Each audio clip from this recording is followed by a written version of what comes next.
A terra que ainda dá capítulo 1, o peso de continuar. Tem gente que envelhece, tem gente que vai sendo esvaziada. Eu fui esvaziado, não de uma vez, que quando é de uma vez a gente ao menos sabe o nome do que perdeu. Fui esvaziado aos poucos, como aquela mangueira velha que tinha no fundo do terreiro, que um dia a gente olhava para ela e via sombra, fruto e vida. E no outro ano via só galho seco e a marca de onde o verde tinha sido. Ninguém sabe dizer o dia que ela morreu, só sabe que morreu. Meu nome é Cláudio Venâncio Meireles. Tenho 51 anos, mas carrego o peso de 70. Herdei essa fazenda do meu pai, que herdou do avô dele, que desbravou essa terra a enxada e suor numa época em que o sertão não tinha dó de ninguém. O nome da propriedade é Fazenda Boa Espera. Eu mesmo não sei mais o que isso quer dizer. Esperar o quê, se o que eu esperava foi embora? Perdi minha primeira mulher quando eu tinha 32 anos. Graça se chamava. Maria das Graças Meireles, depois que casou. Ela morreu de uma coisa que hoje em dia os médicos tratariam num hospital de cidade grande, mas aqui no interior, naquela época, a gente só soube o nome da doença depois que ela já tinha levado. Eu fiquei ao lado dela até o fim. Segurei a mão dela enquanto ela fechou os olhos, e quando eu saí do quarto, o sol estava batendo igual, o galo tinha cantado normal, o gado esperava pelo coxo como todo dia. O mundo não parou nenhum segundo. Foi a primeira vez que aprendi que o mundo não tem obrigação nenhuma com a nossa dor. Aprendi, mas não aceitei. Nos anos que se seguiram, criei meu filho sozinho, Caetano. Aquele menino era a imagem do avô, com a testa larga e o andar quadrado de quem já nasce sabendo onde pisa. Eu olhava para ele e via o futuro dessa terra, via a continuação de algo que sem ele eu não sabia como justificar. Criança tem um jeito de dar sentido ao que a gente não consegue mais explicar por conta própria. Caetano morreu com 8 anos. Não vou entrar em detalhe, porque ainda hoje as palavras travam antes de chegar na boca. Acidente no Rio, cheia de março. Um descuido meu que eu transformei em culpa permanente e carreguei costurada no peito como se fosse parte da roupa. Culpa não some, culpa fica. Vai mudando de forma, de tamanho, às vezes parece que sumiu, mas tá só esperando você ficar cansado para aparecer de novo. Depois do Caetano, eu me fechei. Ficou um buraco que eu tapei com trabalho, com silêncio e com a mentira confortável de que estava bem. Meus parentes tentaram se aproximar por um tempo. Minha irmã mais velha, Dolores, vinha toda semana no começo. Depois veio menos. Depois mandou recado. Depois sumiu também, porque cansativo demais ficar batendo em porta que não abre. Não a culpo. Fui eu que instalei o trinco. Casei pela segunda vez quando tinha 43. Chame de loucura, chame de fraqueza, chame do que quiser. Eu chamo de uma última tentativa de não morrer em vida. Dona Perpétua era viúva, séria, trabalhadora, vinda de família humilde de um município aqui perto. Não foi um casamento de paixão. Foi um casamento de 2 solitários que se olharam e enxergaram no outro uma companhia digna. Funcionou por 4 anos. Ela foi embora sem briga, sem escândalo, sem rancor declarado. Disse que não aguentava mais viver com alguém que estava presente no corpo, mas ausente em todo o resto. Disse que não era culpa minha, mas que também não podia ser dela. Pegou as coisas dela, que não eram muitas, e foi viver na cidade com uma sobrinha. Até hoje não guardo raiva. Ela estava certa. Eu já não sabia mais como estar num lugar sem ao mesmo tempo estar dentro de mim mesmo, trancado naquele quarto que ninguém via. A fazenda foi definhando junto comigo nesses últimos anos. Não ao ponto da falência, porque a terra aqui é boa e eu sei o que faço com gado e com pasto. Mas foi perdendo o brilho que propriedade tem quando tem gente que a ama, não só gente que a administra. Os peões trabalham. Eu pago em dia e não faço desaforo, mas a relação parou por aí. Não tem conversa depois do serviço. Não tem almoço junto, não tem nada que pareça com vida comunitária. É trabalho, só trabalho. As noites são longas aqui no sertão. Tem noite que eu sento na varanda com um copo de cachaça que não bebo, porque aprendi que cachaça com solidão é uma combinação perigosa, e fico ouvindo o que o escuro tem a dizer. Geralmente, o escuro não diz nada, mas às vezes o vento traz um barulho do lado de lá da cerca, da fazenda vizinha, e eu ouço. Presto atenção sem querer, porque quando a gente para de ter vida própria, começa a notar demais a vida dos outros. A fazenda que faz divisa com a minha pertence a um homem chamado Erisvaldo Câmara. Todo mundo aqui na região conhece o Erisvaldo. Homem de 50 e poucos anos, gordo de quem come bem e dorme tranquilo. Dono de uma voz que ocupa o ambiente antes mesmo do corpo dele entrar. Tem caminhonete nova todo ano, tem boi premiado em exposição, tem palavras certas na hora certa com as pessoas certas. Mas meu pai já dizia, homem que sorri para todo mundo raramente é honesto com alguém. Faz uns 3 meses que eu comecei a notar uma movimentação diferente naquela fazenda. Uma figura miúda que aparecia cedo e some tarde, que carregava coisa demais para o tamanho que tinha, que nunca ouvia seu próprio nome sendo chamado com gentileza. Faz uns 3 meses que comecei a prestar atenção, e foi prestando atenção que percebi que ali, do outro lado da cerca que divide nossas terras, algo estava muito errado. Capítulo 2. O que os olhos não conseguem ignorar. Tem uma diferença entre ver e enxergar. Ver é o que a gente faz o tempo todo sem querer. O sol nasce, a gente vê. O pássaro pousa no galho, a gente vê. A vida passa na frente e a gente vê ela passar. Mas enxergar exige outra coisa. Exige que você pare, que você olhe de verdade, que você aceite o que o olho encontrou, mesmo quando o que encontrou é coisa que você preferia não ter encontrado. Eu aprendi a só ver. Era mais seguro assim. Mas ela me ensinou a enxergar de novo, mesmo sem saber que estava fazendo isso. A primeira vez que eu a vi de perto foi numa manhã de terça, quando fui consertar um trecho da cerca que divide minha propriedade do Erisvaldo. Tinha um mourão podre que eu vinha adiando faz tempo. Acordo com o sol, como sempre. Pego as ferramentas, vou até o fundo do pasto. O capim estava molhado ainda. Daquele molhado frio de madrugada que encharca a bota antes da gente perceber. Céu limpo, ar parado. Desses dias que o sertão oferece de vez em quando como pedido de desculpa pelo que costuma fazer com a gente no resto do ano. Eu estava ajoelhado no chão, batendo estaca, quando ouvi barulho do outro lado. Levantei os olhos devagar, do jeito que aprendi a fazer com o animal, sem movimento brusco, sem intenção declarada. E vi ela. Devia ter uns 20 e poucos anos. Pequena de estatura, com aquele tipo de magreza que não é de nascença, é de privação. Cabelo escuro preso com um elástico qualquer sem cuidado, do jeito que quem não tem tempo para si mesmo prende. Usava uma blusa desbotada e uma calça que era grande demais para o corpo dela. Carregava um balde pesado em cada mão, caminhando na direção do bebedouro dos animais. Os passos eram firmes, mas o corpo inclinava para o lado dos baldes, como quem já desistiu de reclamar do peso. Ela não me viu. Ou se viu, fingiu que não. Despejou a água nos coxos com um movimento mecânico, de quem já fez aquilo tantas vezes que o corpo faz sozinho, enquanto a cabeça vai para outro lugar.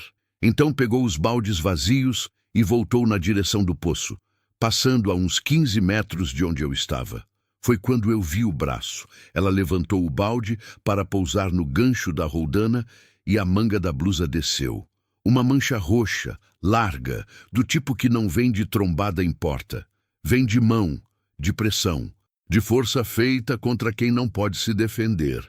Eu abaixei a cabeça e continuei batendo a estaca, mas não me esqueci. Nos dias que se seguiram, fui juntando fragmentos, da mesma forma que a gente junta lenha sem perceber que está fazendo uma fogueira. Vi quando o Erisvaldo atravessou o terreiro, gritando o nome dela por causa de uma porta que tinha ficado aberta. Ela veio correndo, tropeçou, ele não abaixou o tom. Os peões que estavam por perto continuaram o serviço como se não estivessem ouvindo. Esse tipo de surdez conveniente é coisa que se aprende quando se trabalha para certo tipo de patrão. Vi quando ela foi mandada buscar ração no galpão mais distante no pior horário do dia, com o sol no meio do céu, queimando tudo, enquanto os homens descansavam embaixo da árvore. Ela foi sem questionar. Voltou encharcada de suor, pousou os sacos e ninguém disse uma palavra. Nem obrigado, nem nada. Vi quando um caminhão de entrega parou no portão da fazenda e o motorista perguntou se tinha alguém para assinar o recibo. Ela se adiantou para ir. Erisvaldo apareceu do nada, tirou o papel da mão dela antes que chegasse perto do portão, assinou ele mesmo e ficou olhando o caminhão ir embora com uma expressão que eu reconheci. Era a expressão de homem que não quer que a mulher fale com ninguém de fora. Vi tudo isso de longe, de cabeça baixa, como quem não viu nada. Mas a culpa foi crescendo do mesmo jeito que capim cresce, debaixo de pedra. Devagar, sem alarde, mas com uma força que no fim levanta o que estava por cima. Fui perguntar ao meu peão mais antigo, Zeferino, homem de uns 60 anos, que conhece essa região melhor do que qualquer mapa. Perguntei de modo indireto, enquanto tomávamos café na beira do curral, o tipo de conversa que não parece conversa. Zeferino, essa menina que trabalha lá na fazenda do Erisvaldo. Você sabe de onde ela é? Ele mexeu o café devagar, olhou para o fundo da caneca. Chamam ela de Mirela, ele disse. Disseram que o Erisvaldo trouxe de uma cidade lá para cima, que era parente distante de alguém que devia favor a ele, que ele estava ajudando a moça que não tinha família. Ajudando, eu repeti. É o que dizem. Ficou um silêncio entre nós. Zeferino não é homem de rodeio, mas também não é homem de se meter onde não é chamado. Então ele falou mais uma coisa, olhando para o horizonte com aquela naturalidade de quem está comentando o tempo. Mulher que trabalha que nem homem e não recebe que nem homem não está sendo ajudada não, seu Cláudio. Isso tem outro nome. Não precisou dizer qual nome. Fui dormir naquela noite com o peso de quem sabe demais e ainda não fez nada. Fiquei deitado na cama que ocupa o centro do quarto, que foi meu com duas mulheres diferentes. E agora é só meu, e parece maior do que deveria. O ventilador girava em cima. O cachorro dormia no corredor como sempre, e eu ficava olhando o teto, que não tem resposta para nenhuma pergunta, mas a gente olha assim mesmo porque o olho precisa de direção quando a cabeça está perdida. Pensei no meu pai, homem severo, de poucas palavras, mas de princípios que não dobravam. Tinha uma frase que ele repetia quando eu era menino, sempre que eu via injustiça e ficava quieto com medo de se envolver. Quem cala quando podia falar assina embaixo do que foi feito. Eu cresci achando que era exagero. Fui aprendendo que não era. Pensei no Caetano. Como é que meu filho me veria hoje se pudesse ver? Homem de 51 anos, sozinho numa fazenda, olhando a janela da vizinhança e fingindo não enxergar. Criança tem uma honestidade brutal. Criança não aprende ainda a mentir para si mesma. Se Caetano ainda tivesse 8 anos e me perguntasse por que eu não fiz nada, eu não teria resposta que ele aceitasse. Pensei no Erisvaldo, na influência que ele tem, nos amigos que ele tem, nas histórias que já circulam por aqui de gente que tentou contrariar aquele homem e pagou caro. Não pago de morte, que isso seria simples demais. Pagou de processo, de calúnia, de perda de contrato, de nome sujo em praça que parece pequena, mas onde todo mundo se conhece e uma palavra errada viaja rápido. Pensei em mim mesmo, no quanto eu já tinha perdido, no quanto eu já estava vazio. Pensei que talvez não tivesse mais nada que valesse proteger, então talvez não tivesse mais nada que valesse temer perder. E nesse pensamento que era triste e ao mesmo tempo estranho de aliviar, encontrei alguma coisa que eu não sentia há muito tempo. Encontrei uma razão para me levantar de manhã que não fosse só o hábito. No dia seguinte acordei antes do sol, como sempre, mas dessa vez não foi o hábito que me levantou. Foi a decisão. Não sabia ainda o que ia fazer, não sabia como, não sabia se ia adiantar alguma coisa, mas sabia que ia fazer. porque continuar fingindo que não via, agora que tinha enxergado de verdade, já não era mais possível. Tem um ponto que não tem volta. Quando a gente atravessa, a ignorância deixa de ser inocente e vira escolha. E eu não queria mais escolher ser o tipo de homem que vira o rosto. Meu pai me ensinou isso. E o mundo tinha me tirado tudo, menos o que aprendi com ele. Capítulo 3. Do lado de cada cerca. A cerca que divide minha fazenda da do Erisvaldo tem quase 2 quilômetros de extensão. Eu sei cada mourão, cada arame, cada trecho que já precisou de conserto. Conheço os pontos onde o capim cresce mais alto e esconde o fio de baixo. Conheço o lugar onde passa uma vereda d'água no tempo das chuvas e amolece o chão até enfraquecer a base das estacas. Conheço a curva lá no fundo, onde o terreno cai um pouco e dá para ver, do meu lado, um pedaço da rotina da fazenda vizinha sem que ninguém perceba que está sendo visto. Naquele trecho do fundo, eu fiquei parado por uns 20 minutos, numa manhã de quinta-feira, fingindo examinar o arame. Ela estava capinando um canteiro perto do galpão, sozinha, com uma enxada pesada que ela manejava com os 2 braços, o corpo todo se curvando a cada golpe. O sol já estava alto o suficiente para pesar. Ela não tinha chapéu, não tinha água por perto, pelo menos não que eu pudesse ver. Eu olhei por esses 20 minutos e fui catalogando o que o olhar encontrava, como quem faz inventário de algo que vai precisar justificar depois. A postura, o cansaço, a ausência de qualquer coisa que parecesse voluntário naquele trabalho.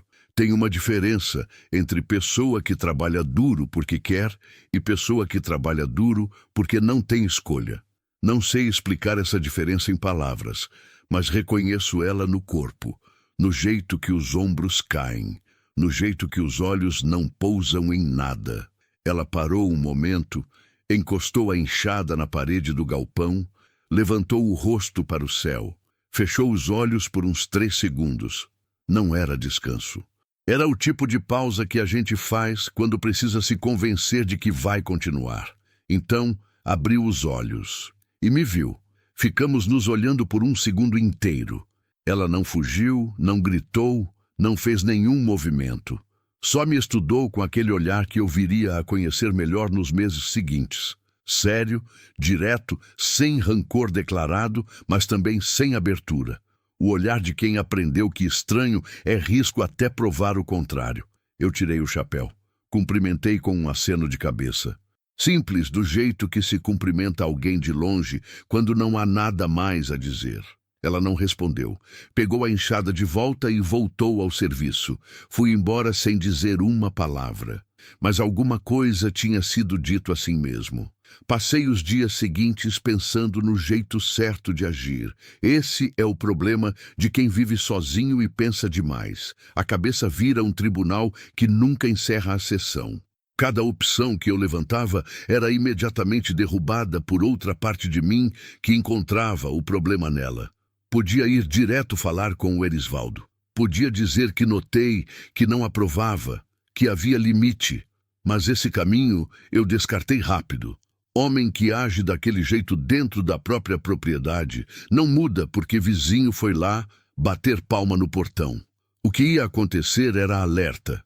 Ele ia se fechar mais, ia esconder melhor, ia piorar com ela depois que eu fosse embora. Confronto aberto sem preparação não resolve. Só protege o ego de quem confronta. Podia ir à delegacia da cidade, mas eu sabia o que ia encontrar lá. Não digo que é impossível, digo que conheço a realidade. Delegacia pequena de interior tem relação com quem tem nome. E o Erisvaldo tem nome. Uma denúncia sem prova, sem testemunho da própria vítima, com o denunciante sendo um vizinho encrenqueiro, sem mulher nem família, ia morrer na prateleira com uma anotação e um carimbo. Precisava primeiro de algo mais, precisava falar com ela. A oportunidade veio de um jeito que eu não planejei, porque as coisas mais importantes raramente acontecem do jeito que a gente planeja. Era uma tarde de sábado. Eu tinha ido verificar o bebedouro do Pasto Norte, que estava com uma torneira frouxando há semanas. Levei a caixa de ferramenta, consertei o problema em uns 40 minutos, estava voltando pela borda do pasto quando ouvi um choro. Não era choro alto, era choro contido, daquele que a pessoa tenta engolir e não consegue engolir todo, e o que sobra sai em soluços rápidos, quase silenciosos. O tipo de choro que é mais triste do que choro alto, porque choro alto é descarga, é abandono, é deixar sair. Choro contido é prisão, é pessoa que aprendeu que não pode nem chorar direito. Veio de trás de um conjunto de espinheiros que crescia exatamente no ponto onde as duas cercas faziam ângulo, formando uma espécie de canto fechado que nenhum dos dois lados da propriedade frequentava muito. Lugar que não pertence a ninguém direito. Eu fiquei parado. Poderia ir embora. Aquela voz interior que a gente desenvolve depois de anos se isolando disse que era melhor não se meter, que ela ia querer privacidade, que qualquer aproximação podia assustar. E essa voz tinha razão em tudo. Mas outra voz, mais antiga, mais parecida com a voz do meu pai, disse que deixar alguém chorar sozinho quando você sabe que está sofrendo é uma forma de abandono também. Eu me aproximei devagar. Pisei com cuidado para fazer ruído suficiente para ser ouvido antes de ser visto. Não queria chegar calado e assustar. Ela ouviu os passos e parou o choro num segundo. Quando eu dobrei o espinheiro, ela estava de pé, enxugando o rosto com o punho da manga, o queixo levantado com aquela dignidade brava que eu reconheceria em qualquer lugar depois de aprender a reconhecer. Não era a postura de quem foi pego em fraqueza. Era a postura de quem decidiu que não ia demonstrar fraqueza. Boa tarde, eu disse. Minha voz saiu mais grossa do que eu queria. Faz tempo que não uso a voz para coisa que importa. Ela não respondeu de imediato. Me avaliou. Olhou para minha mão, que segurava a caixa de ferramenta. Olhou para meu rosto. Você é o homem da outra fazenda, ela disse. Não era pergunta. Sou Cláudio Meireles. Eu sei quem você é. Houve um silêncio. Ela não me perguntou o que eu queria ali. Esperou do jeito esperto de quem não oferece informação antes de entender a intenção de quem pergunta.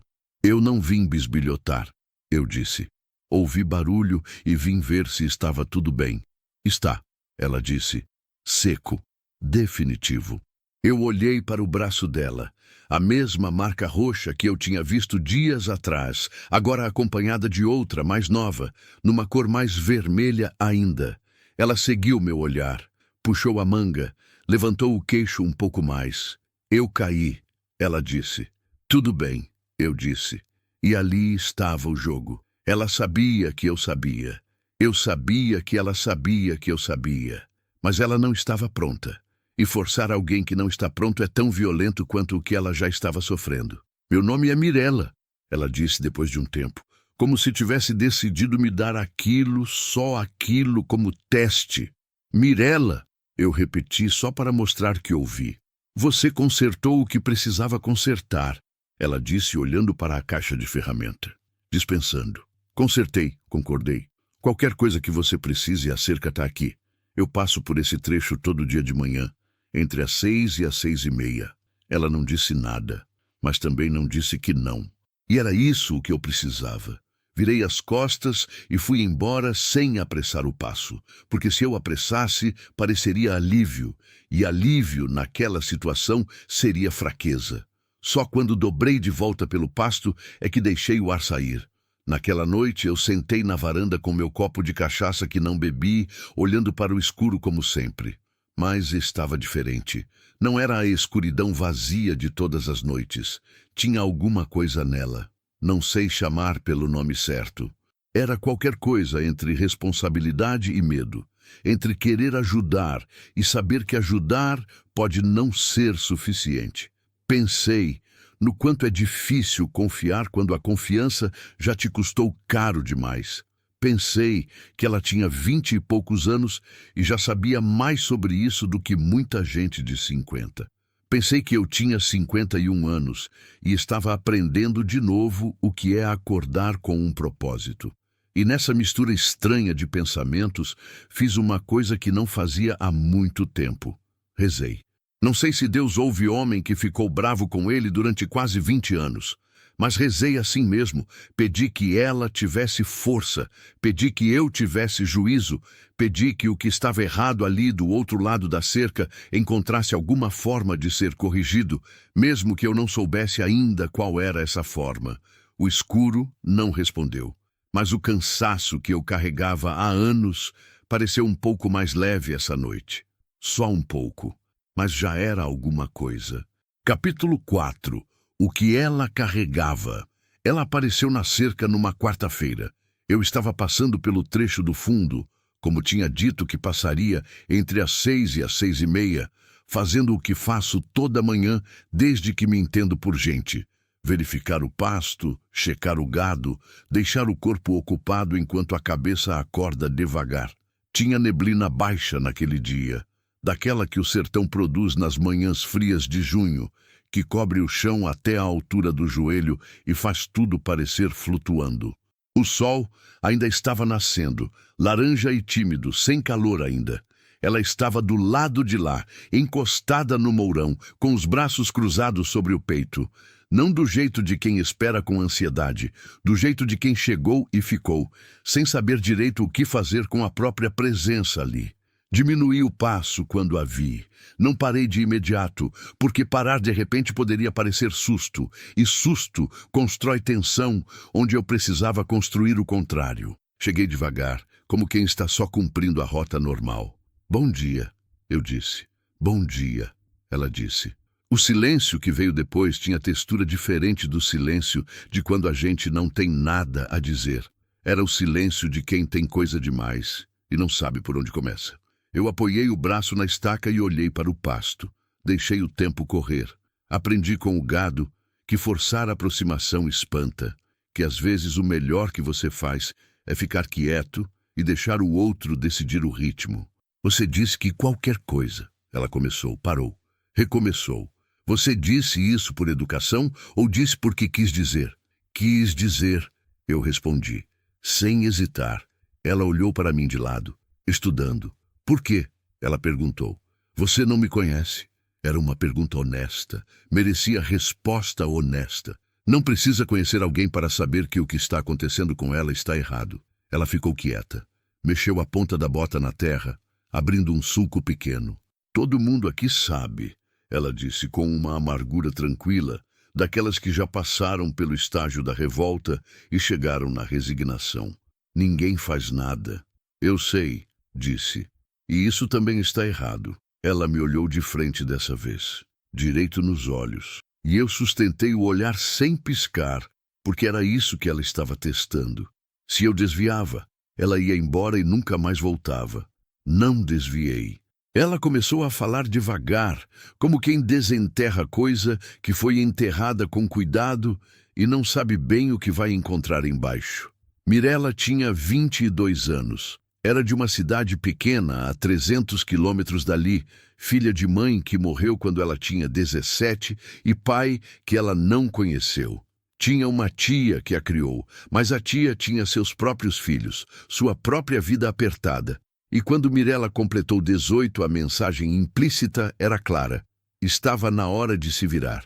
O Erisvaldo tinha aparecido na vida dela através de um homem que frequentava a pensão, onde ela trabalhava lavando roupa. Chegou com conversa boa, proposta estruturada, aparência de solução. Disse que precisava de alguém de confiança para trabalhar na fazenda. Disse que pagava salário, que tinha quarto, alimentação e que ela poderia guardar dinheiro para montar vida própria depois de uns meses. Eu sabia que era arriscado, ela disse. Mas quando você não tem nada, risco parece diferente. Parece menos. Chegou na fazenda e o contrato que tinha sido prometido nunca foi assinado. O salário que tinha sido prometido nunca foi pago, sempre com uma justificativa nova, sempre adiado para o próximo mês, até que parou de ser mencionado. Os documentos dela, carteira de trabalho e RG, foram pedidos no primeiro dia para fazer um cadastro e nunca devolvidos. Quando ela perguntou, Erisvaldo disse que estava guardando para não perder. Você pediu de volta? Eu perguntei, sabendo que era uma pergunta difícil, mas precisando entender o tamanho da armadilha. Pedi, ela disse.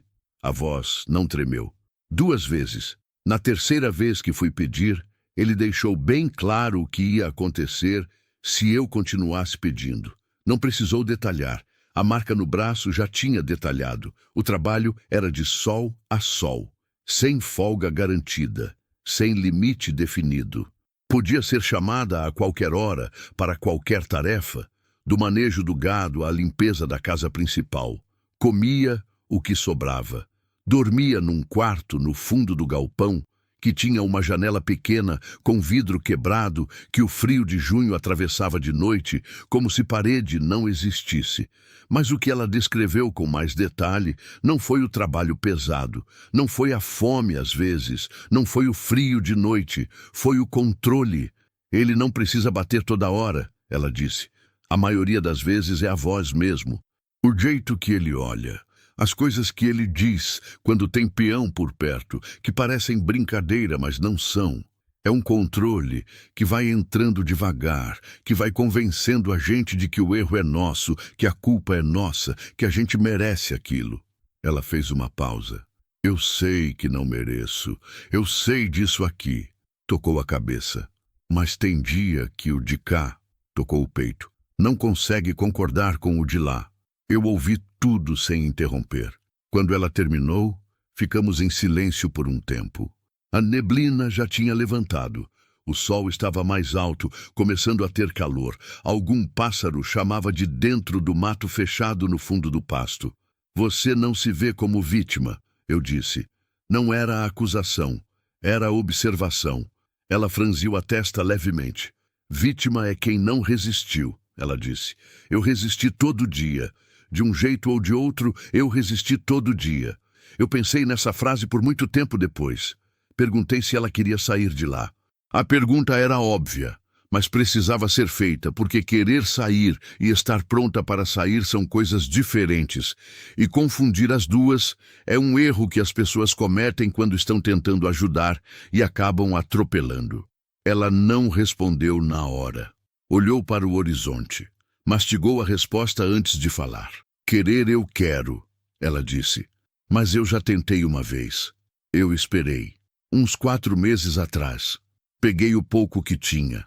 Acordei antes de todo mundo. Fui até a estrada. Fiquei lá esperando o ônibus. Ela respirou fundo. Ele apareceu antes do ônibus. Não sei como ele sabia. Até hoje não sei. Voltei sem os documentos que eu tinha conseguido pegar, sem as minhas coisas, e com uma semana inteira de trabalho dobrado e a certeza de que da próxima vez seria pior. Da próxima vez vai ser diferente, eu disse. Ela me olhou com aquela expressão que é mistura de querer acreditar e ter medo de acreditar. Por quê? Ela perguntou. O que você pode fazer que muda alguma coisa? Era a pergunta certa. Não era ingratidão, não era ceticismo gratuito. Era a pergunta de alguém que já apostou antes e perdeu, e que agora precisa de razão concreta antes de apostar de novo. Eu não tinha resposta pronta. Eu seria desonesto se fingisse ter. Não sei ainda, disse, mas não vou fazer nada sozinho. E não vou fazer nada sem você concordar. Você decide o passo, eu acompanho. Não é meu resgate, é o seu. Ela ficou me olhando. Você é um homem esquisito, ela disse. Fui avisado disso antes, respondi. Por um segundo, o canto esquerdo da boca dela subiu 1 milímetro. Não chegou a ser sorriso, mas era o embrião de um. Eu guardei aquilo como se fosse ouro. Nos dias seguintes, nos encontramos mais 3 vezes no mesmo trecho de cerca, sempre cedo, sempre rápido, sempre com o olho atento para qualquer movimento da fazenda vizinha. Ela foi me contando mais. Não tudo de uma vez, porque confiança não funciona assim. Confiança é uma construção que vai por camadas, e você só recebe a camada seguinte quando prova que sabe cuidar da que recebeu antes. Mas foi contando. Me disse que o Erisvaldo tinha um cunhado que era vereador na cidade, que tinha relação com o delegado titular, que já tinha tido problema com uma trabalhadora antes e saído ileso, que as pessoas da região sabiam de algo errado, mas olhavam para o lado porque era mais fácil, porque o homem tinha poder e poder protege o próprio erro. Cada informação era uma peça. Eu fui montando o quadro com cuidado, guardando cada detalhe no único arquivo que nunca perde dado. A memória de quem não tem mais nada de mais importante para lembrar. E enquanto juntava as peças, fui também tomando uma decisão que eu sabia que ia custar, que ia exigir de mim coisas que eu tinha guardado no fundo do baú faz anos. Ia exigir que eu falasse, que eu me expusesse, que eu colocasse meu nome em algo que tinha inimigo poderoso e resultado incerto. Ia exigir que eu voltasse a ser gente de verdade, depois de anos sendo só presença. E sabe o que foi mais surpreendente? Eu não tive medo. Não porque era corajoso, mas porque quando a gente já perdeu tudo que amava, o que sobra de perder são só coisas. E coisa, no fim das contas, é só coisa. Capítulo 5. O que custa fazer a coisa certa? Tem um engano que a gente comete quando pensa em coragem. A gente imagina que coragem é aquela coisa grande, repentina, dramática, que chega num momento único e resolve tudo de uma vez, que é o homem que avança sem pensar, que grita sem hesitar, que age sem calcular o custo. Esse tipo de coragem existe. Eu não nego. Mas é a coragem mais fácil, porque é rápida demais para o medo alcançar. A coragem difícil é a outra. É a que você tem que renovar toda manhã, que exige que você escolha, de novo, fazer a coisa certa, mesmo sabendo que vai doer, mesmo sabendo que vai custar, mesmo sem garantia de que vai funcionar. Essa foi a coragem que precisei naquele mês de junho. Comecei pela pessoa mais óbvia, Zeferino. Não que ele pudesse fazer muito diretamente, mas Zeferino tinha algo que eu precisava mais do que qualquer recurso material naquele momento. Ele tinha credibilidade. 58 anos morando nessa região, conhecido por todo mundo, sem inimigo declarado, sem dívida de favor com ninguém importante. Homem que, quando fala, as pessoas ao redor param para ouvir, não porque fala alto, mas porque fala certo. Chamei ele para uma conversa no fim da tarde, quando os outros peões tinham ido embora. A gente ficou sentado na soleira do galpão com 2 copos de café e eu fui direto. Contei o que sabia. Contei o que tinha visto. Contei o que Mirella tinha me dito, sem inventar nada, sem exagerar, só a verdade crua do que era. Zeferino ouviu tudo sem me interromper uma vez. Quando terminei, ele ficou quieto por um tempo que pareceu mais longo do que foi. Mexeu o café. Olhou para o chão de terra batida. Eu já desconfiei. Ele disse, aquela menina tem olho de quem vive com medo de piscar. Eu sei. Erisvaldo tem gente na prefeitura, tem gente na delegacia.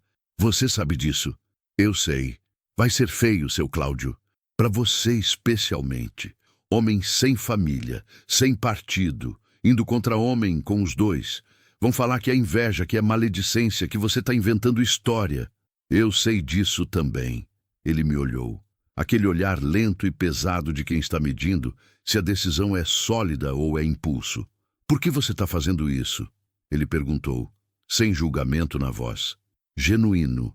Eu pensei na resposta por uns segundos. Porque se eu não fizer, eu vou ser mais um que sabia e ficou quieto. E eu já carrego coisa demais que não pude impedir. Isso aqui eu posso. Então vou. Zeferino assentiu devagar. Colocou o copo no chão. Cruzou os braços. O que você precisa de mim? O segundo passo foi mais difícil. Precisava de alguém com conhecimento jurídico. Não necessariamente um advogado de cidade grande com escritório e secretária, mas alguém que entendesse o caminho legal, que soubesse o que podia ser provado e como, que conhecesse o procedimento sem ser engolido pelo sistema que eu sabia que ia resistir. Lembrei de um homem chamado Tobias Drummond, advogado aposentado que tinha se mudado para um sítio aqui na região uns 8 anos atrás, depois de décadas trabalhando com direito trabalhista em cidade grande. Homem de uns 70 anos, viúvo, que plantava mandioca por lazer e lia por compulsão. Cruzei com ele algumas vezes em anos anteriores, em reunião de proprietários rurais, em missa de finados, em alguns poucos lugares onde eu ainda aparecia. Ele me pareceu o tipo de homem que chegou num ponto da vida em que não precisa mais fingir. Fui até o sítio dele numa manhã de sábado sem avisar antes, porque se eu avisasse, a cabeça ia achar motivo para desistir no meio do caminho. Tobias estava no quintal, podando uma árvore quando eu cheguei. Me recebeu sem espanto, como quem está acostumado com o mundo aparecer sem hora marcada. Mandou eu entrar, fez café, sentou na cadeira da varanda com aquela paciência de homem que já fez tudo com pressa e descobriu que pressa raramente melhora resultado. Contei tudo de novo, cada detalhe, cada fragmento que tinha guardado naquele arquivo da memória. Falei da situação dela, da retenção dos documentos, da falta de contrato, do que eu tinha observado e do que ela tinha me contado. Tobias me ouviu sem anotar nada, só ouviu. Quando terminei, ele ficou olhando para o jardim por um momento. Retenção de documentos já é crime, ele disse. Dependendo do conjunto de elementos, pode configurar redução à condição análoga à de escravo. É crime federal, que muda a jurisdição e tira da alçada da delegacia local. Eu respirei fundo. E o que precisa para provar? Precisa do testemunho dela. Sem isso, nada anda. Com isso, mais as marcas físicas documentadas, a ausência de contrato e salário, a retenção dos documentos, você tem base suficiente para acionar o Ministério do Trabalho e também o Ministério Público Federal.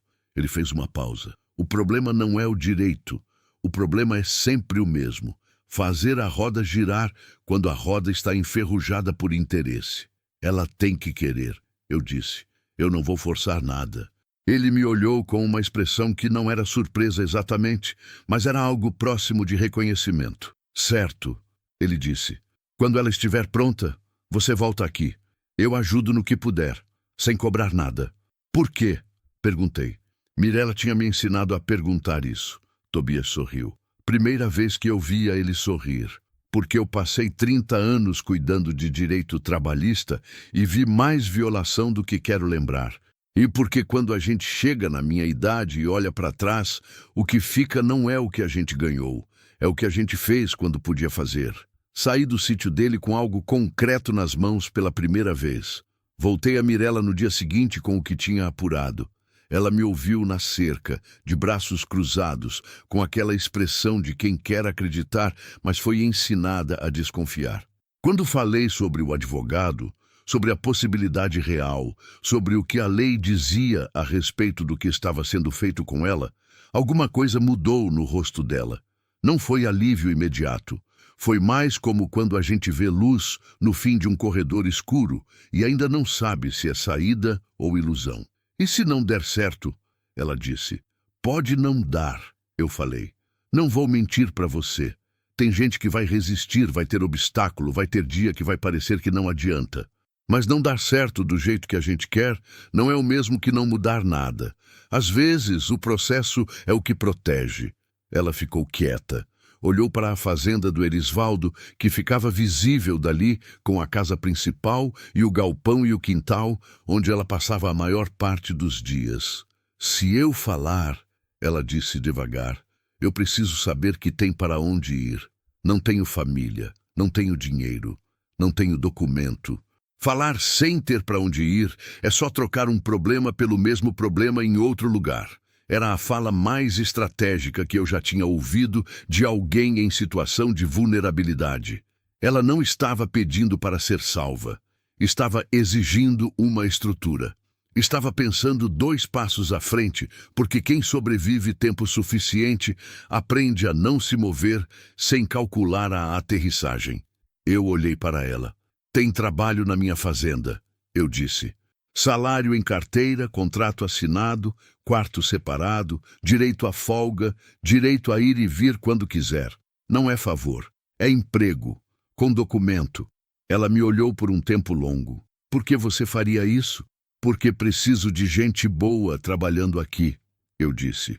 E porque está na hora de essa fazenda voltar a ter vida. Havia mais do que isso e ela provavelmente sabia. Mas não era o momento de mais do que isso e eu também sabia.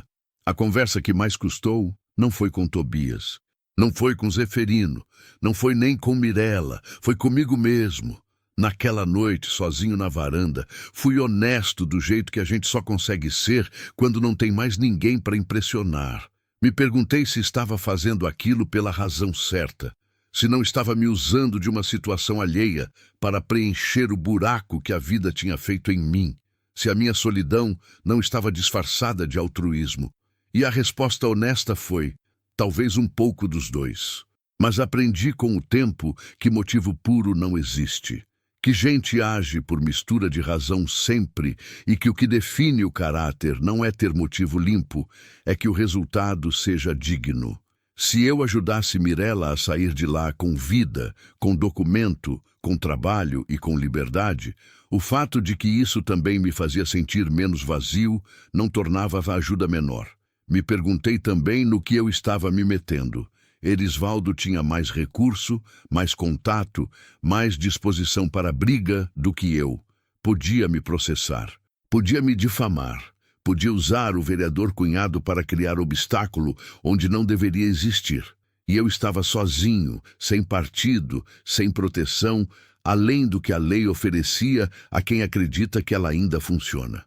Mas pensei no Caetano, no meu filho de 8 anos, que não chegou a ver o tipo de homem que o pai ia ser. E pensei que se existisse alguma continuidade depois da morte, qualquer tipo que fosse, eu queria que ele pudesse olhar para mim naquele momento e não sentir vergonha. Isso foi suficiente. Na quinta-feira seguinte, fui até a cerca mais cedo que o combinado. Mirela já estava lá. Olhamos um para o outro por um segundo, sem precisar de preâmbulo. Eu decidi. Ela disse. Eu sei, eu disse. Você não sabia, não. Você não teria vindo mais cedo se não tivesse decidido. Ela pensou nisso. Não concordou em voz alta, mas também não discordou. Como vai funcionar? Ela perguntou. E aí começou de verdade. Capítulo 6. À noite, antes de atravessar. Planejar uma saída de situação. Assim não é como planejar coisa comum. Coisa comum você planeja com calendário, com lista, com a tranquilidade de quem pode errar e tentar de novo. Planejar a saída de Mirela era como montar uma ponte sobre água funda, sabendo que se a ponte ceder no meio, não tem segunda tentativa. Ela já tinha tentado uma vez, já tinha provado o que acontecia quando dava errado. Então cada detalhe tinha peso de coisa que não pode falhar, e eu fui tratando desse jeito, com o cuidado lento e meticuloso de homem que já perdeu coisas por descuido e não quer perder mais. A primeira conversa com Tobias, depois que Mirela concordou, durou quase 2 horas. Fui ao sítio dele numa tarde de segunda, levei o que tinha anotado depois das conversas com ela e ficamos na varanda indo e voltando pelos detalhes. Tobias tinha um jeito de ouvir que eu invejava. Absorvia tudo sem pressa, organizava internamente, e quando falava já vinha com conclusão. Não desperdiçava palavra. O ponto mais vulnerável dela agora são os documentos, ele disse. Sem RG, ela não consegue abrir conta, não consegue assinar contrato, não consegue registrar nada. Erisvaldo sabe disso. É a corrente que ele usa. Como resolve? Documento retido pode ser declarado perdido e refeito em cartório. Demora, tem burocracia, mas é caminho legal. O problema é que ela não pode fazer isso enquanto está lá, porque ele vai saber antes de estar pronto. Tem que ser depois de sair, ou paralelo ao processo de denúncia. Então, primeiro sai, depois resolve o documento, ou as duas coisas simultâneas, mas coordenadas. Ele bateu levemente o dedo na mesa. Tem uma mulher no Ministério do Trabalho, auditora fiscal que eu conheço de anos atrás. Séria, sem relação com o Erisvaldo, jurisdição federal que não passa pela delegacia local. Se eu fizer o contato antes, ela pode preparar a ordem de fiscalização para chegar junto com a saída de Mirela. Isso tira o terreno debaixo dos pés dele num momento só, sem dar tempo de ele usar as conexões que tem. Eu olhei para ele. Você está se envolvendo de verdade nisso. Tobias encolheu o ombro. Estou fazendo o que devia ter feito quando era mais jovem e tinha mais medo de perder o que ainda não tinha perdido. Ele olhou para o jardim. A gente fica mais corajoso quando fica com menos a perder. Ou mais sábio. Às vezes é a mesma coisa. Passei os detalhes para Mirella no dia seguinte, rápido, com o cuidado de quem passa instrução em campo minado. Ela ouviu tudo com uma atenção que me impressionou. Não interrompeu para perguntar o que era óbvio. Só perguntou o que era essencial. Quando? Ela disse. Quando Tobias confirmar o contato com a auditora. Uns 10 dias, talvez menos. Ela assentiu. Aquele assentir fechado, de quem engole o nervoso e deixa só a determinação aparecer. Tem alguma coisa que você precisa pegar lá dentro? Perguntei.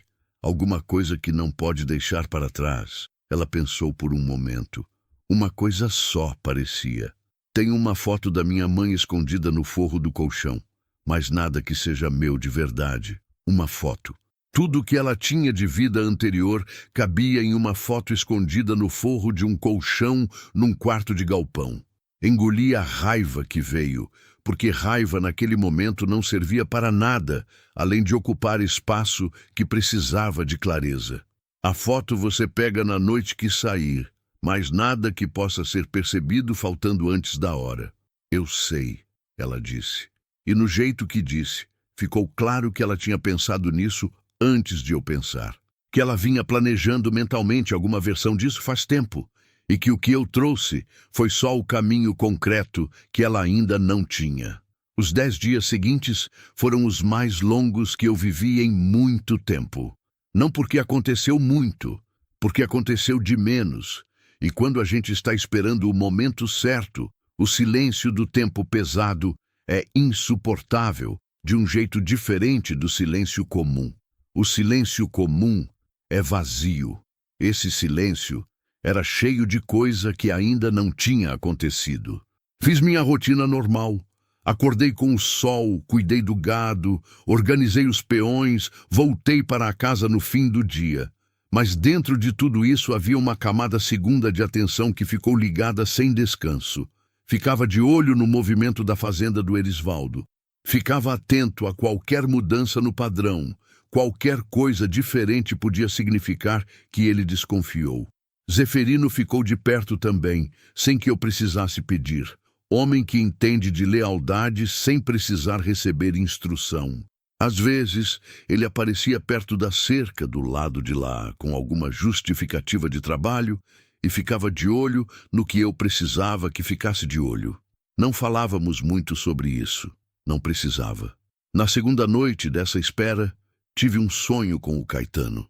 Não foi o sonho ruim que eu costumava ter, onde o rio aparecia e eu acordava com o peito fechado e o coração fora do ritmo. Foi um sonho diferente. Ele estava no quintal da fazenda de tarde, com aquele sol de entardecer que deixa tudo dourado, e estava correndo atrás de alguma coisa, algum bicho pequeno, rindo daquele riso de criança que não tem reserva, que sai inteiro, que ocupa o ambiente.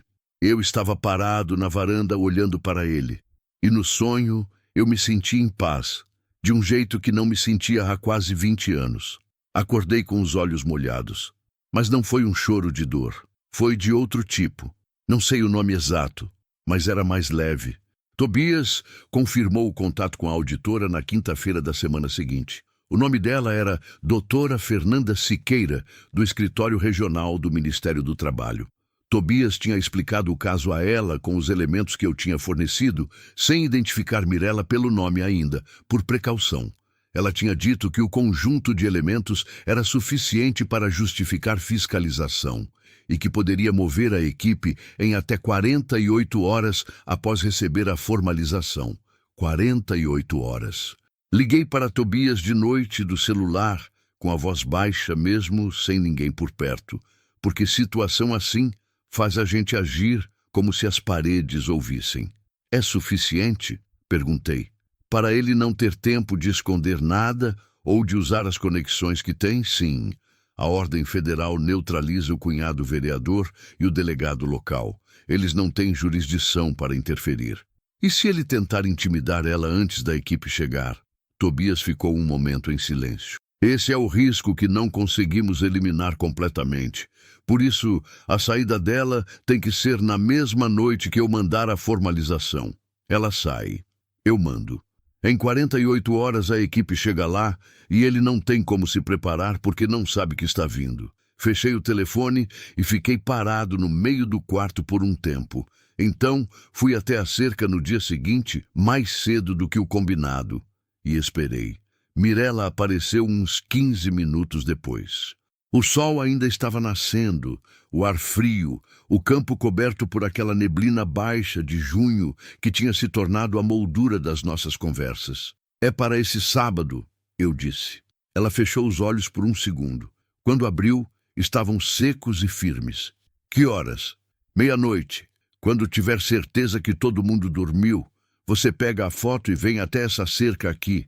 Eu vou estar do outro lado com o carro. Zeferino fica de guarda no trecho da estrada para garantir que não tem ninguém.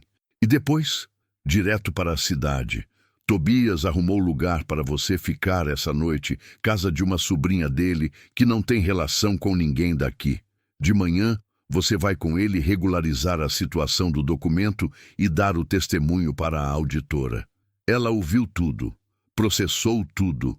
O rosto não deixava escapar o que ia por dentro, mas os dedos dela, que descansavam no mourão da cerca, estavam brancos de tanto apertar. Você vai estar lá? Ela perguntou. Do outro lado dessa cerca, às 00:30 de sábado. Ela soltou o mourão, colocou as mãos nos bolsos. Cláudio, ela disse, era a primeira vez que usava meu nome. Se isso der errado, não vai dar. Mas se der, Mirella. Eu a interrompi com uma firmeza que não era arrogância, era necessidade. Você já carregou coisa demais sozinha. Deixa eu carregar essa parte com você. Ela me olhou por um tempo. Depois virou e foi embora de volta para a fazenda sem mais nada, sem gesto, sem olhar para trás. Mas os ombros estavam um pouco menos curvados do que quando tinha chegado. Sábado chegou com aquela lentidão cruel de coisa esperada. Fiz o dia normal. Tomei café, trabalhei, almocei, trabalhei mais. Zeferino ficou por perto sem que ninguém soubesse por quê. Mandei os outros peões para casa mais cedo, dizendo que o serviço da tarde estava adiantado. Ninguém questionou. Jantei sozinho, como sempre. Arroz, feijão, um pedaço de carne que comi sem prestar atenção no gosto. Às 22h tentei dormir um pouco e não consegui. Fiquei na cama olhando o teto, o ventilador girando devagar, o cachorro dormindo no corredor. Pensei em tudo que podia dar errado. Depois, parei de pensar nisso, porque pensar em tudo que podia dar errado era o jeito mais garantido de enlouquecer antes da hora. Pensei em vez disso em tudo que queria que fosse diferente para ela. Um documento no nome dela. Uma cama que era dela. A liberdade de entrar e sair por uma porta sem pedir licença para ninguém. Coisas que eram tão básicas que a maioria das pessoas não sabe que são riqueza porque nunca precisaram viver sem elas. Às 11h40 me levantei, vesti a roupa escura que tinha separado, peguei as chaves do carro, chamei o cachorro para dentro de casa e fechei ele no quarto da lavanderia para não latir na hora errada. Saí pela porta dos fundos. A noite estava fria e sem vento. O céu estava aberto, cheio de estrela, daquele jeito que o céu do sertão fica quando não tem nuvem, que parece que foi lavado e estendido para secar. A lua estava em meia-lua, dando luz suficiente para enxergar sem iluminar demais. Peguei o carro e fui pelo caminho interno do pasto, sem farol, devagar, guiando pela memória do terreno que eu conheço como conheço a palma da mão. Parei a uns 30 metros da cerca. Esperei. 00:30 chegou. 1 minuto depois da 00:30. 5 minutos. Eu ficava olhando para o escuro do outro lado da cerca sem piscar. O coração em ritmo diferente do normal, aquele ritmo que o corpo adota quando está em atenção máxima, como animal antes de agir. Então, ouvi passos na terra. Leves, cuidadosos, do tipo de passo que só quem está acostumado a se mover sem ser ouvido sabe dar. E então a vi, uma figura pequena emergindo da escuridão do lado de lá, carregando uma trouxa pequena debaixo do braço.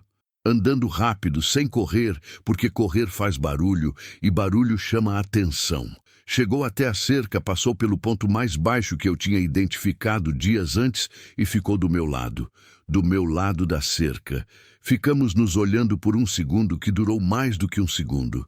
Ela estava pálida, os olhos grandes e atentos, a respiração controlada, mas o peito subindo e descendo rápido demais para ser calma de verdade. Na mão direita, junto ao peito, ela segurava alguma coisa. Uma foto, dobrada no meio com muito cuidado, como quem carrega algo sagrado. Não disse nada, só abri a porta do carona. Ela entrou. Fechei a porta com cuidado, sem bater. Dei a volta, sentei no banco do motorista, liguei o motor no ponto mais suave que consegui. Comecei a me mover devagar pelo caminho interno, ainda sem farol, guiando pela memória. A 50 metros de distância da cerca, ela respirou fundo e soltou o ar de uma vez. Só isso. Mas naquele ar que ela soltou havia coisas que não cabiam em palavra. Havia tempo demais de preso. Havia medo que estava ficando para trás. Havia o início, ainda frágil e sem nome, de alguma coisa que um dia ia se chamar liberdade. Eu não disse nada. Coloquei o farol quando chegamos na estrada e aumentei um pouco a velocidade. A cidade estava a 40 minutos. E pela primeira vez em muito tempo, o caminho para a frente parecia mais claro do que o que ficava para trás. Capítulo 7. O peso da liberdade. A cidade de noite tem uma solidão diferente da solidão do campo. No campo, o silêncio é natural. É o silêncio de coisa que sempre foi assim, que existia antes de você e vai existir depois. Você entra nele e some, e o silêncio continua igual. Na cidade, o silêncio de madrugada é o silêncio de coisa que parou. Das luzes apagadas, das calçadas vazias, dos estabelecimentos fechados com grade. É o silêncio de ausência, não de natureza. E ausência pesa de um jeito que natureza não pesa. Mirella ficou olhando pela janela do carro durante quase todo o caminho. Não com aquele olhar de quem vê paisagem, com aquele olhar de quem está processando o fato de que está se movendo, de que a distância entre ela e o lugar de onde veio está crescendo a cada metro, de que isso está de fato acontecendo e não é mais um plano na cabeça. Eu a observei pelo canto do olho algumas vezes, sem comentar. Não era hora de comentário. Era hora de deixar o movimento acontecer. Uma vez, no meio do caminho, ela perguntou: "Ele vai perceber quando?" "De manhã, quando for chamar para o serviço." Eu disse: "Você vai estar em outro município antes disso." Ela assentiu.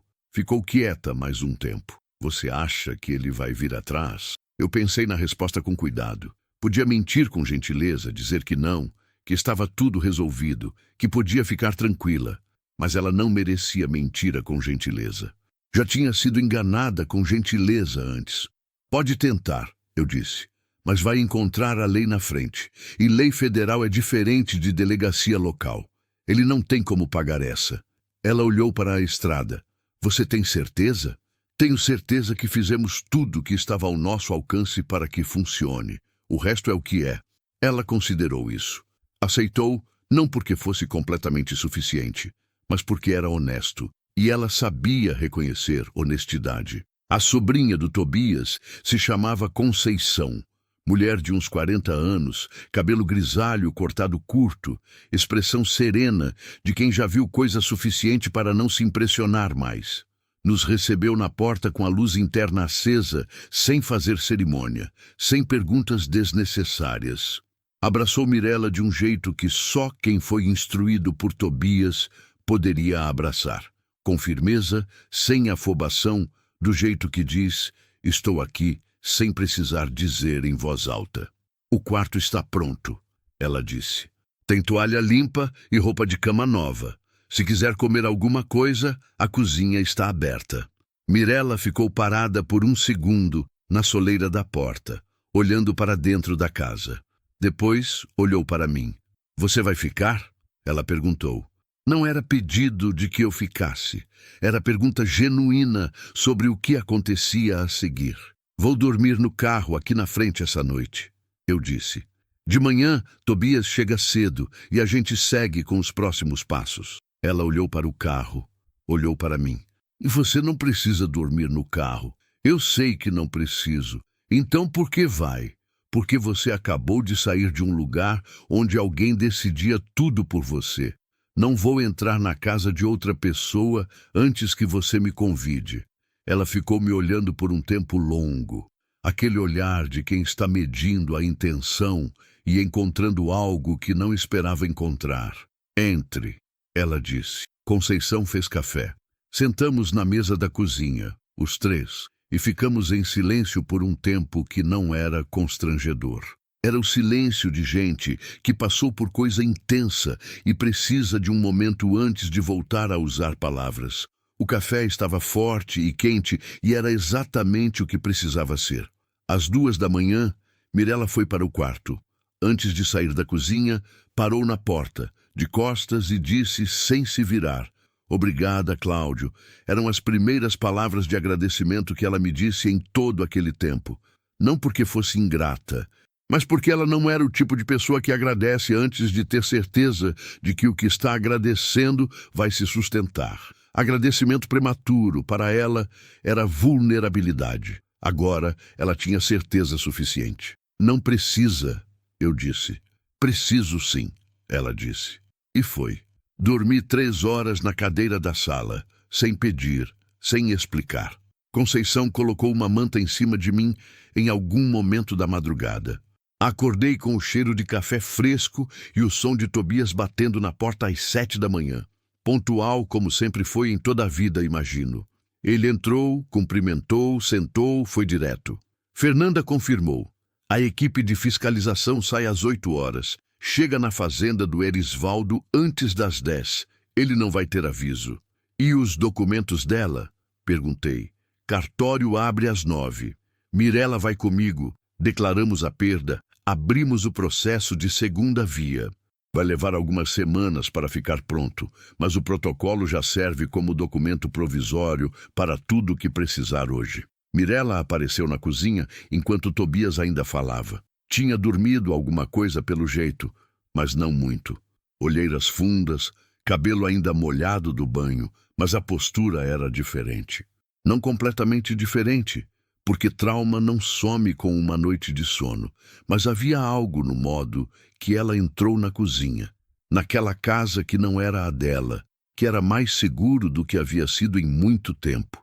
Ela entrou como se tivesse permissão de estar ali. Talvez fosse a primeira vez em anos que ela tinha permissão de verdade. Tobias repetiu para ela o que tinha dito para mim. Ela ouviu com atenção, fez uma pergunta sobre o processo de documento, fez outra sobre o que acontecia se Erisvaldo contestasse a fiscalização. Tobias respondeu as duas com a paciência detalhada de advogado que respeita quem pergunta. Quando terminou, Mirella ficou olhando para a xícara de café. "Vai ser um dia longo", ela disse. "Vai", concordei. "Mas vai ser um dia meu." Disse isso com uma simplicidade que não era grandiosa, não era dramática, que era só a constatação de algo tão básico e ao mesmo tempo tão imenso que a maioria das pessoas nunca precisou dizer em voz alta porque nunca precisou recuperar. Ninguém respondeu. Não era necessário. Fui junto a tudo naquele dia. No cartório, fiquei do lado de fora esperando enquanto Tobias entrava com Mirella. Não era meu lugar ali dentro, era o lugar dela, com alguém que entendia o processo. Mas fiquei por perto do jeito que se fica por perto de alguém que está fazendo uma coisa difícil, sem entrar no caminho, mas dentro do alcance se precisar. Eles saíram com um protocolo em mãos, um papel, uma folha timbrada com nome e número e assinatura. Para a maioria das pessoas, burocracia irritante. Para Mirella, naquele momento, era prova de existência. Era o Estado reconhecendo que ela existia, que tinha nome, que era pessoa com direito a documento. Ela segurou o papel com as 2 mãos. Leu o próprio nome na folha. Dobrou com cuidado e colocou na trouxa junto com a foto da mãe. Não disse nada, mas os olhos brilharam por um segundo antes de ela piscar. A ligação de Tobias para a doutora Fernanda veio às 11h17. Ele atendeu, Ouviu, agradeceu, fechou o telefone. A equipe chegou na fazenda às 10h40, ele disse. Encontraram irregularidades suficientes para lavrar auto de infração imediato. Retenção de documentos confirmada, ausência de registro de trabalhadores, condições de alojamento irregulares. Ele fez uma pausa. O Erisvaldo tentou acionar o cunhado. O cunhado foi informado que interferência em fiscalização federal é crime e preferiu não interferir. Eu respirei fundo. Mirela estava sentada na cadeira do outro lado da mesa. Ouviu tudo com o rosto imóvel. Quando Tobias terminou, ela colocou os cotovelos na mesa e o rosto nas mãos. Ficou assim por um tempo. Quando levantou, o rosto estava inteiro, sem lágrimas, sem colapso, só aquela expressão de quem chegou no outro lado de algo que parecia impossível de atravessar. Acabou? Ela perguntou. O mais urgente, sim, disse Tobias. Ainda vai ter processo, vai ter acompanhamento, vai ter coisa a resolver. Mas o perigo imediato passou. Ela assentiu devagar. Então me olhou. Você falou em trabalho, ela disse. Na sua fazenda. Falei. Contrato assinado. Na segunda-feira, o Tobias prepara o documento. Quarto separado. Tem um quarto no fundo da casa principal que está fechado faz tempo. Você abre e faz o que quiser com ele. Ela me estudou por um momento. Eu não sou o que você pensa que eu sou, ela disse. Não havia agressividade nisso. Era aviso honesto. Não penso que você é nada ainda, eu disse. Você acaba de começar a se mostrar. Voltamos para a fazenda naquela tarde. Zeferino estava na entrada quando chegamos. Tirou o chapéu, cumprimentou Mirela com um aceno que tinha mais respeito do que qualquer palavra e foi de volta ao serviço sem fazer cerimônia. Esse era o jeito dele de dizer bem-vinda sem fazer dela um evento. Mostrei o quarto. Era simples, que eu não minto sobre o que tenho. Uma janela para o pomar, uma cama de madeira com colchão novo que eu tinha colocado naquela semana, um guarda-roupa de 2 batentes. O chão de cimento tinha marcas de móvel que tinha sido tirado faz tempo.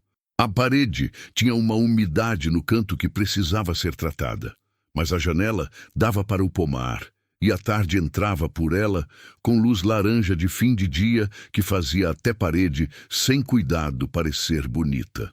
Mirela ficou parada na porta do quarto por um momento, olhando para dentro. Pode entrar, eu disse. Eu sei que posso, ela disse, e entrou. Caminhou até a janela, colocou a mão no parapeito. Olhou para o pomar lá fora, as mangueiras velhas, o limoeiro torto que nunca produziu direito, o quintal de terra vermelha com a luz do sol descendo. Esse quarto tem nome? Ela perguntou. Achei a pergunta estranha por um segundo. Depois entendi. Não tem, eu disse. Tem agora, ela disse. Chama quarto da Mirela. E foi a coisa mais simples e mais definitiva que eu ouvi naquele dia inteiro, cheio de coisas simples e definitivas. Naquela noite, jantar foi diferente. Não foi eu sozinho com arroz e feijão e pedaço de carne que eu não prestava atenção. Mirela entrou na cozinha sem pedir licença, porque eu tinha deixado claro que cozinha é espaço de todo mundo, e fez uma sopa com o que encontrou, que não era muito, mas era suficiente. Temperou com aquela mão de quem cozinha sabendo o que faz, não só executando receita. Comemos os dois na mesa da cozinha, em silêncio, que era um silêncio diferente do meu silêncio costumeiro. O meu era vazio. Esse tinha gente dentro. No meio da sopa, ela disse, você vai ter que me ensinar o que precisa ser feito aqui. Vou. E eu vou fazer do meu jeito quando eu aprender. Melhor assim. Ela olhou para mim por um segundo. A maioria dos homens não gosta disso. Eu não sou a maioria dos homens. Fiz uma pausa. Sou bem menos, na verdade. Ela quase sorriu. Não chegou a ser sorriso, mas estava mais perto do que o embrião de antes. Terminamos a sopa. Eu lavei as vasilhas. Ela ficou sentada na mesa tomando o resto do café, olhando pela janela para a escuridão do quintal. Você tem medo do que vem pela frente? Ela perguntou. Pensei antes de responder. Não, eu disse. Faz muito tempo que eu não tenho medo do futuro. Sempre tive medo de ficar parado demais num presente que não valia nada. Ela considerou isso. E agora? Agora o presente tem alguma coisa nele? Ela não respondeu, mas tampouco mudou de assunto. E isso, para mim, era o suficiente por essa noite. Capítulo 8. A maior colheita. O tempo no campo não funciona igual ao tempo da cidade. Na cidade, o tempo é medido por compromisso, por hora marcada, por aquele ritmo acelerado de quem vive convencido de que existe algum lugar para chegar antes que seja tarde demais. No campo, o tempo é medido por estação, pela cor do pasto, pela altura do milho, pelo jeito que o gado se comporta quando a chuva está chegando. O campo ensina que as coisas levam o tempo que levam, e que forçar o tempo de uma coisa é a maneira mais garantida de estragar ela. Eu aprendi isso com a terra, e aprendi de novo com Mirella. As primeiras semanas foram difíceis de um jeito que eu não sabia nomear direito. Não havia conflito, não havia tensão declarada. Havia algo mais sutil e mais complicado do que isso, que é o desconforto de duas pessoas, marcadas por perdas diferentes, tentando dividir um mesmo espaço sem invadir o que o outro guardava como seu. Ela acordava antes de mim. Quando eu descia para a cozinha, o café já estava feito e ela já tinha saído para o terreiro. Não era servilidade, era hábito. Anos de levantar cedo para não ser encontrada parada haviam instalado nela um relógio interno que não sabia mais dormir até clarear. Eu tentei dizer uma vez que não precisava acordar tão cedo. Ela me olhou com aquela expressão direta e disse que acordava cedo porque queria, não porque precisava, e que havia uma diferença enorme entre as duas coisas. Aprendi a não confundir de novo. Ela pedia permissão para tudo no começo.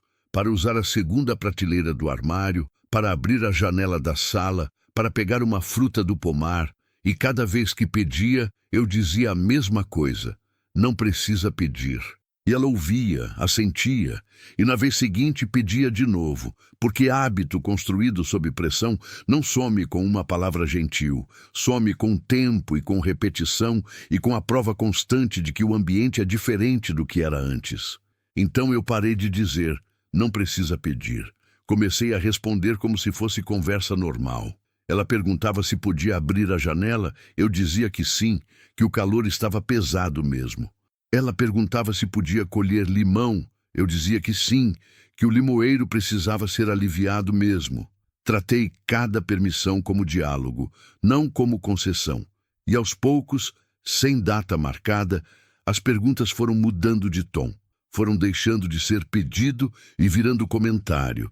Ela dizia: vou abrir a janela que está abafado. Ela dizia: vou pegar limão para o tempero. A forma mudou. A liberdade foi chegando no ritmo dela, não no meu. O processo contra o Erisvaldo seguiu seu caminho com a lentidão que processo tem quando a outra parte tem dinheiro para pagar advogado que trabalha na velocidade do interesse. Ele tentou desqualificar o testemunho dela.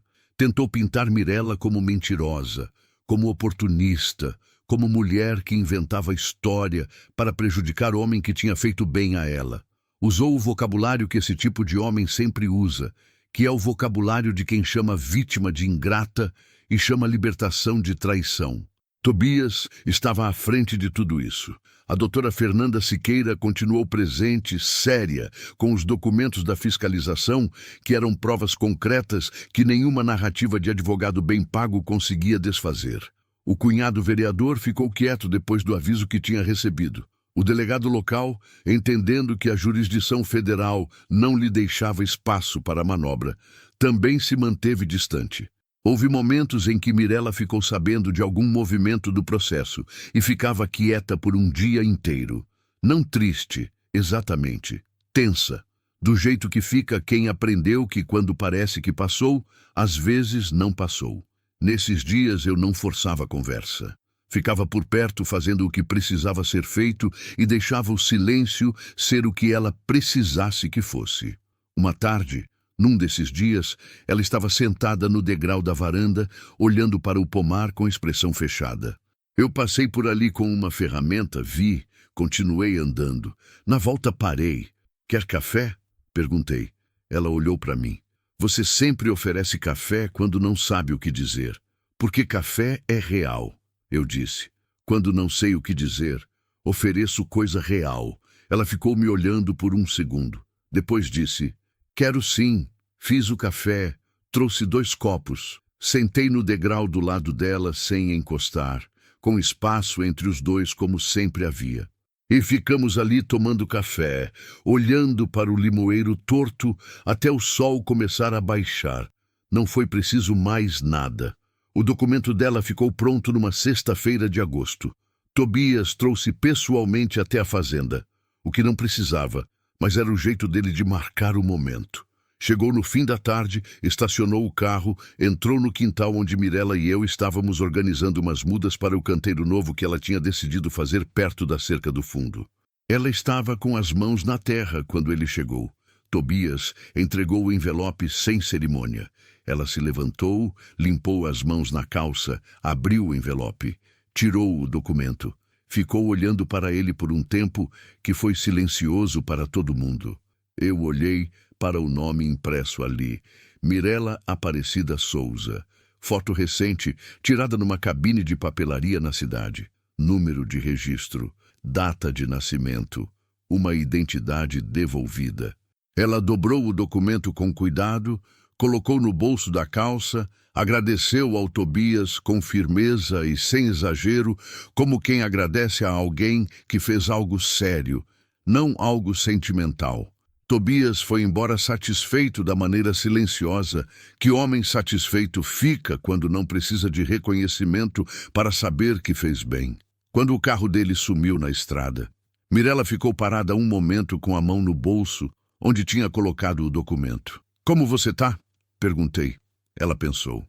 Inteira, ela disse, como se estivesse testando a palavra para ver se cabia.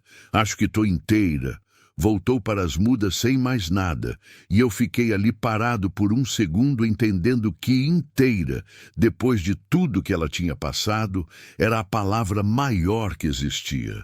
Os meses que se seguiram foram os meses em que eu aprendi o que é ter casa de novo. Não construção, não propriedade, casa de verdade, que é diferente. Casa é o lugar onde você chega no fim do dia e tem algo esperando que não é só o silêncio, onde o café da manhã tem conversa às vezes e às vezes não tem, mas a ausência de conversa não é solidão, porque tem presença, onde a mesa do jantar tem 2 pratos e isso muda o sabor de tudo que é colocado nela. Mirella foi encontrando o ritmo próprio dela na fazenda. Primeiro, organizou o pomar, que eu tinha deixado crescer torto por anos por falta de cuidado e interesse. Ela estudou, perguntou ao Zeferino que sabia de plantio, perguntou na internet quando tinha sinal e foi podando, adubando, planejando. 3 meses depois, o limoeiro torto tinha galho novo. 4 meses depois, deu fruto em quantidade que eu não via naquele pé há mais de uma década. Depois, pegou as contas da fazenda. Eu tinha um sistema caótico de caderno e nota fiscal que funcionava por milagre e memória. Ela pediu acesso. Eu dei sem questionar. E 2 semanas depois tinha uma planilha organizada que mostrava onde o dinheiro entrava e saía com clareza que eu nunca tinha tido. Encontrou 2 fornecedores me cobrando acima do preço de mercado por inércia minha de nunca ter questionado. Renegociou os 2 sem me consultar. Me apresentou o resultado depois. Você devia ter me consultado, eu disse, não com raiva, mas para estabelecer diálogo. Eu sei, ela disse. Errei, mas olha o número. Olhei o número, era melhor. Da próxima vez consulta, eu disse. Da próxima vez consulto. Ela concordou. E tinha uma leveza nessa troca que era nova para mim. Não era o tipo de conversa que eu tinha tido em nenhuma das 2 relações anteriores, onde eu decidia ou onde eu ficava calado. Era conversa de igual para igual, com erro e correção e seguir em frente. Era a coisa mais saudável que eu tinha praticado em muito tempo. Teve uma noite, em outubro, que eu não estava conseguindo dormir e desci para a cozinha buscar água. Mirela estava sentada na mesa com um caderno aberto na frente, escrevendo à mão com aquela concentração fechada de quem está tirando coisa de dentro da cabeça para o papel antes que suma. Parei na porta sem querer interromper. Ela sentiu e levantou os olhos. Desculpa, eu disse. Vim buscar água. Não precisa pedir desculpa na sua própria cozinha, ela disse, devolvendo com leveza o que eu tinha dito a ela meses antes. Peguei a água, fiquei um segundo parado. O que você escreve? Ela olhou para o caderno. Fechou com a mão, não com urgência, mas com aquele gesto de quem está protegendo coisa que ainda não está pronta para ser vista. Coisas que precisam sair, ela disse. Assentei, não perguntei mais.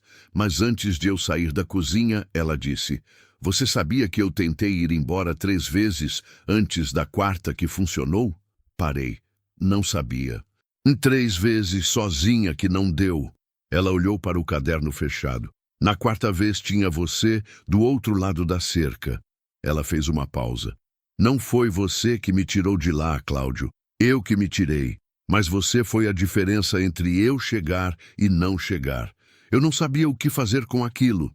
Não era o tipo de coisa que eu sabia receber, porque aprendi a vida toda a dar sem esperar volta e ficou meio sem jeito quando a volta chegou. Você teria chegado sozinha, eu disse. Talvez, ela disse, mas não teria chegado aqui. Erisvaldo foi condenado em primeira instância em novembro. Tobias me ligou na manhã que saiu a sentença. Condena por redução à condição análoga à escravidão, mais infrações trabalhistas que somavam multa considerável. A fazenda dele foi parcialmente bloqueada como garantia do processo. Ele recorreu, que era esperado, e ia demorar mais tempo para resolver completamente, que também era esperado. Mas a primeira sentença tinha saído. Contei para Mirela enquanto estávamos no pasto conferindo o gado no meio da manhã. Ela ouviu, ficou quieta um momento, depois perguntou se o recurso podia anular.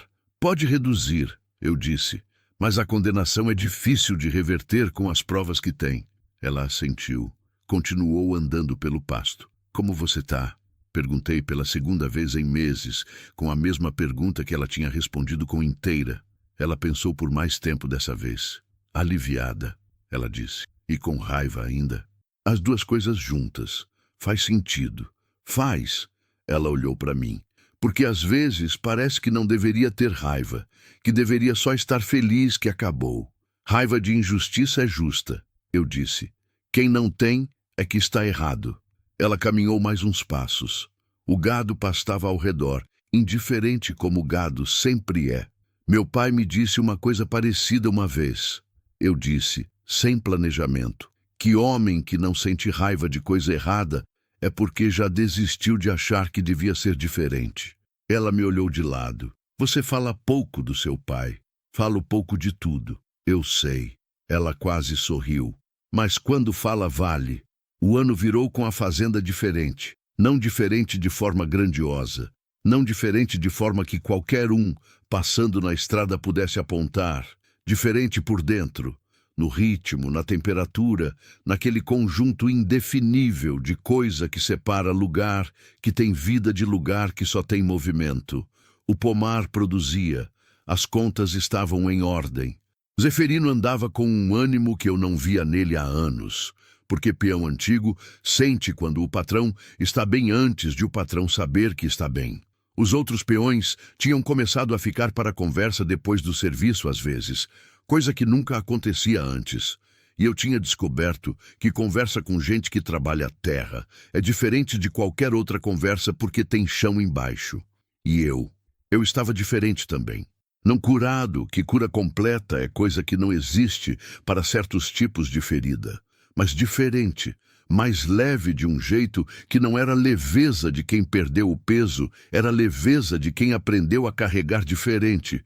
O Caetano continuava no peito, sempre vai ficar. A graça também, a perpétua a seu modo. Mas eles tinham se acomodado de outro jeito, não como peso que paralisa, mas como companhia que caminha junto. Acho que é isso que acontece quando a dor encontra um propósito. Uma manhã de março, eu estava na varanda tomando café antes de começar o dia.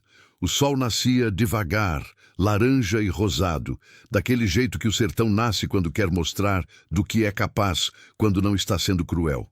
O pomar à direita, a cerca ao fundo, o pasto além da cerca.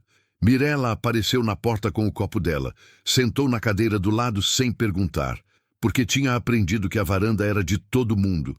Do mesmo jeito que eu tinha aprendido que ela acordava cedo, porque queria. Ficamos em silêncio tomando café, olhando o sol nascer. Depois de um tempo, ela disse: "Você sabia que quando eu cheguei aqui, eu tinha decidido que ia ficar 6 meses e ia embora?" Olhei para ela. Não sabia. 6 meses, guardar dinheiro, resolver o documento, ir para a cidade grande. Ela olhou para o pomar. Ainda vou algum dia. Mas 6 meses virou 1 ano e eu ainda estou descobrindo o que quero fazer com o que aprendi aqui. O que você aprendeu aqui? Ela pensou devagar. Mirella não respondia a pergunta rápido quando a pergunta era séria. Aprendi que tem diferença entre lugar onde você sobrevive e lugar onde você vive. Ela pousou o copo no parapeito. Passei muito tempo confundindo os dois. Ficamos quietos mais um tempo. E você? Ela perguntou. O que você aprendeu esse ano? Olhei para o sol que terminava de nascer, já branco e claro, o dia se abrindo com aquela generosidade que a manhã tem antes do calor pesar. Pensei no homem que eu era 1 ano antes, sentado nessa mesma varanda com um copo de cachaça que não bebia, olhando o escuro que não tinha nada dentro. Pensei no quanto eu tinha me convencido de que vazio era paz, de que solidão era caráter, de que continuar em silêncio era sabedoria. Pensei no quanto eu estava errado. Aprendi que ajudar alguém não é me salvar nem salvar ela. Eu disse. É só caminhar do lado, enquanto cada um descobre o que ainda tem de força. Ela ficou olhando para a frente. É pouca coisa isso, ela disse, com a ironia seca que eu tinha aprendido a reconhecer como o jeito dela de dizer que era muita coisa. É pouca coisa, concordei, com o mesmo tom.